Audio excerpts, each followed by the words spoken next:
Сәлем, Адия. Сәлем, Кәусәр. Сен Алла Бертунға дастанын оқыдың ба? Ол өте қызықты болған. Алла Бертунға дастаны туралы не білдің? Мен Алла Бертунға туралы көп білдім. Ол өте мықты батыр. Алла Бертунға дастаны қандай жырға жатады? Алла Бертунға дастаны қаһарман жырына жатады.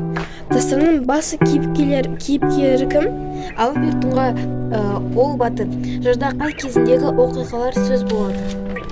Алла Бертунғаны мемлекет қайраткері ретінде сөз етеді. Жоқтау жырлары туралы не білесің?